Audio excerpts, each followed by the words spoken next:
এরকম এক্সপিরিয়েন্স সত্যি কথা বলতে এর আগে কখনো হয়নি, খুব বাজে এক্সপিরিয়েন্স ট্রেনে। তো চলো সবটাই তোমাদের সাথে শেয়ার করছি। আর এখন যেহেতু ঘোরার সিজন, সবাই ঘুরতে যাচ্ছে, আর আমি কেন বাদ থাকি বলো। তো বেরিয়ে পড়েছি ঘুরতে। এই হচ্ছে আমার লাগেজ, এত ভারী হয়েছে না লাগেজটা কি বলবো। আর তার সাথে আরও দুটো ব্যাগস রয়েছে, পিঠের ব্যাগটাও প্রচণ্ড ভারী হয়েছে। তো অনেক কষ্টে আমি হাওড়া স্টেশনে এসে পৌঁছেছি। আর দেখো এই হচ্ছে আমাদের সবার লাগেজ, কত বড় বড় লাগেজ দেখো।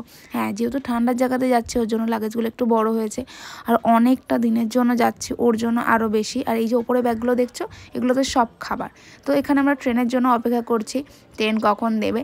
আর সবার আগে আমি এসে গেছি এত দূর থেকেও। তো তারপরে সবাই আস্তে আস্তে ঢুকেছে, কারণ আমি সব জায়গায় একটু টাইমেই যাই, আমি একটু টাইম পাংচুয়াল বলতে পারো। আর ট্রেন যখনই দিয়ে দিয়েছে আমাদের স্টেশনে, আর এই দেখো একটা লম্বা লাইন দেখতে পাচ্ছ, এটা হচ্ছে জেনারেলের লাইন। ভাবো মানুষ কত কষ্ট করে যায় ঘুরতে। আর আমার হাতে এই যে ব্যাগটা দেখতে পাচ্ছ, ওপরে আমি একটা জ্যাকেট অলরেডি বার করে নিয়েছি, কারণ আমি জানি ট্রেন চলতে না চলতে আমার ঠান্ডা লাগা শুরু হয়ে যাবে, কারণ আমার ঠান্ডার প্রচণ্ড ধাত আছে। আর এখন ঠান্ডার একটুতেই আমার লেগে যায়। তো এখানে আমি বাইরে দাঁড়িয়ে আছি এই রোদটার জন্য একটু। আর তারপর ট্রেনটা ছিল আমাদের 10 মিনিট লেটে ছেড়েছে, মানে ট্রেনটা যে টাইমে ছিল তার থেকে 10 মিনিট লেট, জানি না যখন পৌঁছাবে কখন পৌঁছাবে। আর এইবারে ফার্স্ট টাইম কেটেছি আমরা স্লিপারে। চলো এবার আসল ঘটনাটা তোমাদের সাথে শেয়ার করি। তো আমি কখনো লং যখন জার্নি করি স্লিপারে কাটি না, to be honest, third AC at least. তো এই হচ্ছে আমাদের কম্পার্টমেন্ট, এখানে সব কিছু ডিটেলস দেওয়া আছে। ওখানে দেখো পুলিশগুলো বসে আছে, হ্যাঁ ওনারা ছিল, ওনারা পুরো মিডনাইট পর্যন্ত ছিল ডিউটিতে। ততক্ষণ পর্যন্ত খুব ভালো সার্ভিস ছিল, সব কিছু ঠিকঠাক ছিল। আর এখানে সব এমার্জেন্সি কন্ট্যাক্ট নাম্বারগুলো দেওয়া আছে। আমার গলাটা একদম ধরে গেছে। তো তারপরে এরকম জানলার ধারে বসে বসে সাইট সিন দেখতে দেখতে আমরা যাচ্ছিলাম, খুব মজা করেছি অনেস্টলি। তো মাঝখানে দেখলাম একটা স্টেশনে ড্রপ দিয়েছে, এই স্টেশনটা নামটা ঠিক ভুলে যাচ্ছি আমি, মায়াপুর বা কিছু একটা ছিল, নবদ্বীপ কিছু একটা হবে। তো এইখানে দাঁড়ানোর পর এখানেই বোধহয় ওনাদের ডিউটি হচ্ছে শেষ হয়ে গেছিলো। এবার যত রাত হচ্ছে আস্তে আস্তে তত জেনারেলের লোকগুলো, মানে জেনারেল কম্পার্টমেন্টে যারা ছিল তারা সব এই কম্পার্টমেন্টে চলে এসছে, মানে স্লিপারে চলে এসছে। তারপরে দেখি চানা উঠেছে, চানাটা খেলাম। আর এবার দেখো আমাদের লাগেজে কি আছে। এই লাগেজটাতে মানে ব্যাগটাতে পুরো খাবার, মানে ড্রাই ফ্রুট যত থাকে, বিস্কিট, কেকস অ্যান্ড অল। এখানে ঠেকুয়া আছে, যেহেতু ঠেকুয়া কিছুদিন আগেই পুজোটা গেছে, ছট পুজো। এবছর আমরা প্রচুর খাবার নিয়ে গেছি, আর খাবার নিয়ে যাওয়া বা গেছি, খেয়ে উঠতে পারিনি, মানে এত ঘুরেছি আমরা, এত ঘুরেছি। আর বাইরের খাবার ট্রাই করতে করতে তো খাবার আমাদের মানে বাড়ি আবার চলে এসছে কাম ব্যাক করে। তো এখানে প্রচুর কী বলে, এই যে এখন যে স্টেশনগুলো থেকে যাচ্ছে না, এইখান থেকে জেনারেল লোকগুলো মানে পুরো উঠে গেছে। এমন সময় হয়েছে দেখি আমার পায়ের কাছে সামন কেউ শুয়ে আছে, তা আমি বললাম তার চুলগুলো মাথার মধ্যে লাগছে। মানে তুমি থার্ড এসিতে যেটা হয় সেটা হচ্ছে গিয়ে একদম তোমার কম্পার্টমেন্টে কেউ ওঠে না, কিন্তু স্লিপারে খুব বাজে।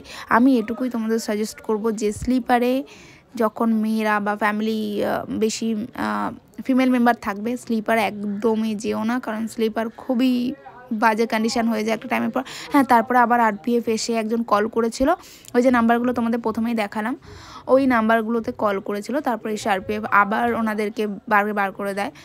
তো এরকম করেই রাতটা পুরো চলে, বাট ওই রকমভাবে কখনোই মানুষজন ঠিকঠাক ইজি ফিল করে না। আমি তো একদমই, মানে আমি জেগেই ছিলাম সারা রাত বলতে পারো। তারপরে সকালে ঘুম থেকে উঠলাম, এখানে স্টে করলো, এটা কোনো একটা স্টেশন ছিল, এখান থেকে আমরা চা অর্ডার করলাম, চা নিলাম। চাগুলো ওকে ছিল, বাট ঠিক আছে। নেক্সট টাইম মানে আমাদের ফেরার টিকিটটা একদমই স্লিপারের নয়, সেটা থার্ড এসি কাটা হয়েছে। তো সবারই একটা মানে বিরক্তিকর ফিল হচ্ছিল যে বাথরুমে তুমি স্পেশালি যেতে পারবে না, বাথরুমের সামনেটা একদম পুরো লোকে ভর্তি ছিল, এরকম অবস্থা হয়ে গেছিলো। খুব বাজে এক্সপিরিয়েন্স। আর এখন দেখো এই আস্তে আস্তে পাহাড় দেখা যাচ্ছে, মানে আমরা এবার আমাদের ডেস্টিনেশনের দিকে যাচ্ছি। তো কোথায় যাচ্ছি, হ্যাঁ আমরা যাচ্ছি এটা গুয়াহাটির দিকে ঢুকছে ট্রেনটা। তো প্রচণ্ড ঠান্ডা ছিল, প্রচণ্ড ঠান্ডা। আর আমার যেহেতু কিছুদিন আগেই ঠান্ডাটা বেশি করে লেগে গেছিলো, এটা বোধহয় ফারাক্কা ব্রিজ সামথিং কিছু একটা হবে, আমার ঠিক মনে পড়ছে না। আর তোমরা বলো এইবারে আমি কোথায় যাচ্ছি। আসাম থেকে আমরা যাবো একটা টেম্পলে, তো সেটাও তোমাদের সাথে শেয়ার করব। আর এই যে ট্রেনে জানলার ধারে বসে এই সাইড সিনগুলো দেখার, আর এরকম যখন কোনো নদী ফদির ওপর থেকে যায় বেশ ভালো লাগে, তাই না? তো এই জায়গা এখান থেকে দেখতে আমার সেই লাগছিলো জাস্ট।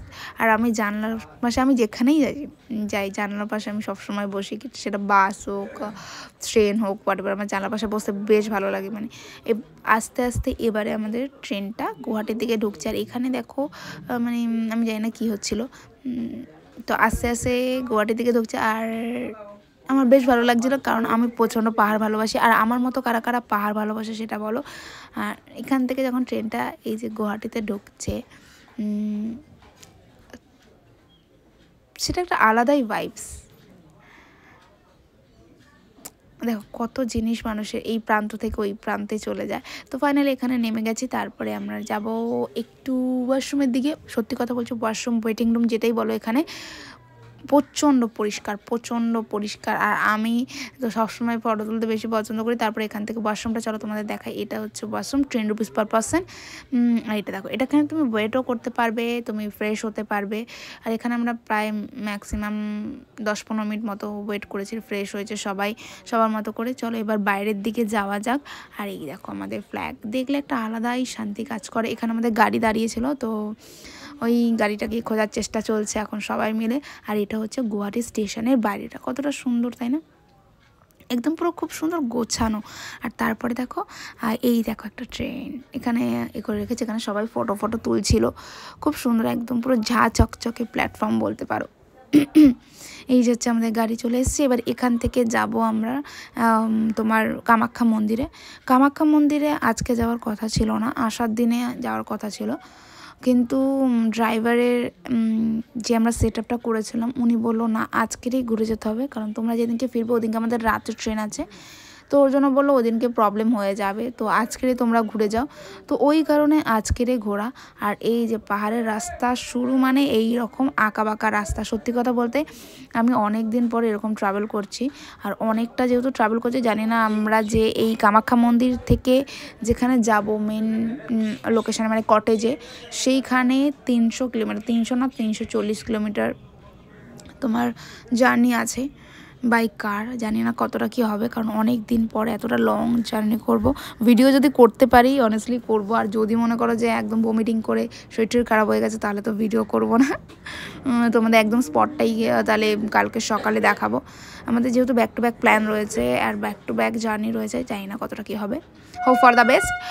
তো এই হচ্ছে কামাখ্যা মন্দিরের এন্ট্রান্স, এখান থেকে আমরা যাচ্ছিলাম। আর এই হচ্ছে মন্দিরের সামনে ডিফারেন্ট টাইপস অফ দোকান ছিল, সব কিছুই ভালো ছিল। এগুলো আমরা দেখতে দেখতে যাচ্ছিলাম, বেশ ভালো। কিন্তু আমাদের মনে হলো যে একটা দিন যদি এখানে স্টে করা যেত তাহলে আরও ভালো হতো। সব প্ল্যান চেঞ্জ হয়ে গেল, এখানে স্টে করা যাবে না। আর যেহেতু আমাদের এরপরে বাড়ি ছাড়া ওদিকে যেতে হবে, তো ওর জন্য আরও তাড়াতাড়ি করছিল উনি, একটা টাইম ধরে দিয়েছিল যে এই টাইমের মধ্যে তোমাদের আসতে হবে। আর সব থেকে বড় কথা যেটা মন্দিরে ওখানে গিয়ে আমরা জানতে পারলাম যে মন্দির এখন বন্ধ। আর এই চাদরগুলো না খুব ভালো লাগে, ঠাকুরের যারা মনে হয় চড়ায় এই ধরনের চাদরগুলো, পুরো দোকান পুরো ভর্তি ছিল। নেক্সট টাইম আবার কখনো আসবো, আর জাস্ট দেখে দেখে যাচ্ছিলাম। তোমরা কারা কারা কামাখ্যা মন্দির ভিজিট করেছো সেটা জানিও। আর এটা তোমার ফার্স্ট টাইম, কিন্তু এখানে আবার ফ্রি অফ কস্টে তোমার জুতো রাখা ছিল, বিনামূল্যে জুতো রাখা যায় এখানে। তো ওখানে আমরা জুতোগুলো খুলে নিলাম, আর এরপর চললাম মন্দিরের দিকে জুতোগুলো রেখে দিয়ে, কারণ এই ড্রেসে মন্দিরে আসার একদম ইচ্ছে ছিল না, কিন্তু কি আর করা যাবে, এরপরে আর অপশান হবে না, মানে যেটুকু বা এখন যাওয়া যাবে এরপরে সেটা আরই হবে না। তো মন্দিরে এইটা হচ্ছে গেট মন্দিরে যাওয়ার, আর সিঁড়ি আছে। আর এইখান থেকে তোমরা প্রসাদ নিয়ে নিতে পারো। এখানে ডিফারেন্ট টাইপস অফ বক্সে করে সব রকমের প্রসাদ দিয়েছে, কিন্তু সব কিছুর মধ্যেখানে যেটা হচ্ছে গিয়ে ব্যাপার যে এই যে অন্ন সেবা ক্ষেত্র, এই অন্ন সেবাটা এটা 3টে পর্যন্ত দেওয়া হয়, 12টা থেকে 3টে, ফ্রি অফ কস্টে, এখানে কোনো টাকা পয়সা নেয় না। অনেক জায়গাতে যেমন টাকা পয়সা নেয়, কিন্তু এখানে কোনো টাকা পয়সা নেওয়া হয় না। 12টা থেকে 3টে পর্যন্ত এই যে এনার কাছ থেকে কোপেন নিতে হবে, নিয়ে এই দিকে একটা এন্ট্রি গেট আছে, এই দিক থেকে তোমাদের এই কোপেনটা দেখিয়ে তারপর যেতে হবে। চলো আমরা আগে মন্দিরটা ঘুরে আসি, তারপরে তোমাদেরকে সবটা শেয়ার করছি। এই যে এন্ট্রি গেট আছে এইখান থেকে, এই দেখো কত রুদ্রাক্ষের মালা, যদিও আমি কিছুটা নিয়েছি, মানে আমার বাড়িতে থাকে অলওয়েজ রুদ্রাক্ষের মালা, যখনও কোথাও যাই সেখান থেকে নিয়ে নিই। খুব সুন্দর সুন্দর এখানে জিনিস ছিল, বই ছিল ডিফারেন্ট টাইপস অফ। আর এই হচ্ছে একটা মন্দিরের গেট, এটা হচ্ছে কালী মন্দির ছিল, এটা বাইরে মন্দির আরও আগে ছিল। আর এই হচ্ছে মন্দিরের মেইন ফার্স্ট সিঁড়ি, তো প্রণাম করে নিলাম। আর এই হচ্ছে কামাখ্যা মন্দির। এটা আলাদাই শান্তি কাজ করে মন্দিরে ঢুকলে। আর এখানে অনেকে বসেছিল, যখন জানতে পারলাম যে সত্যি এখন এই টাইমে মন্দির বন্ধ, তো মনটা অনেক খারাপ হয়ে গেছিলো। তো ভাবলাম যে এসছি যখন, তো মায়ের প্রসাদটা নিয়ে নিই। কিন্তু আমরা এই পিছন দিক থেকে গিয়ে না মায়ের দর্শনটা করেছি। যেটা তুমি এখন পুজোটা দেওয়া হয়নি, বাট মায়ের দর্শনটা হয়ে গেছে। প্রচণ্ড ক্রাউড ছিল। আর দেখি নেক্সট টাইম আবার কখনো যাব। মন্দিরে আসে পুজো না দিতে পারলে কেমন একটা খারাপ লাগে না? আমার সেই খারাপ লাগাটাই কাজ করছিল, যে সব কিছু হলো যেন সব কিছু ঠিক মতো হলো না, বা সব হয়েও যেন কিছু একটা বাকি রয়ে গেল, এরকম একটা কাজ করছিল আমার মধ্যে। তো দেখা যাক, নেক্সট টাইম প্ল্যান করছি আবার যাওয়ার ফ্যামিলিকে নিয়ে। তো মার কতটা কী ইচ্ছা হয়। এখানে একটা কালী মন্দির ছিল, এটা বাইরেই বোধহয়। তো সব কিছু দেখলাম ঘুরে, সুন্দরভাবে দর্শন করে। আর ভিতরে ফুটেজ অ্যালাউ ছিল না, ওর জন্য ফটো নেওয়া হয়নি। আর হচ্ছে অন্ন সেবার কোপেন আমরা নিয়ে নিয়েছি 12টা থেকে 3টে। দেখো এখানে টাইমিং দেওয়া আছে। আর এইখান থেকে এন্ট্রি করে যেতে হবে।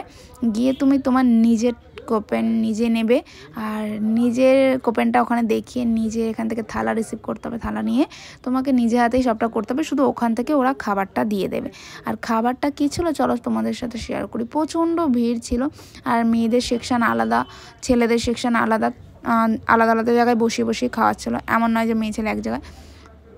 এখানেই দেখলাম মেয়ে ছেলে আলাদা আলাদা খাবার। আর খাবারে ছিল দেখো খিচুড়ি, লুচি, পায়েস, সুজির একটা ছিল কিছু, আর হচ্ছে গিয়ে তোমার আলু দিয়ে মটর দিয়ে কিছু একটা। সত্যি কথা বলতে খাবারটা প্রচণ্ড টেস্টি ছিল, প্রচণ্ড টেস্টি, পুরো অমৃত বলে না, প্রসাদ অমৃতের সমান, এই রকম একটা কিছু ছিল। তারপরে এখানে একটা বাবার মন্দির ছিল, সেটা দর্শন করলাম। দর্শন করে আমরা গাড়িতে উঠে গেছি তাড়াতাড়ি, কারণ আমাদের এখন যেতে হবে 300 কিলোমিটার। আর সত্যি কথা ওই যে এক্সপিরিয়েন্সটা হয়েছে না, খুব বাজে। এত জঙ্গল ছিল, সবটা তোমাদের পরে ভিডিওতে শেয়ার করব।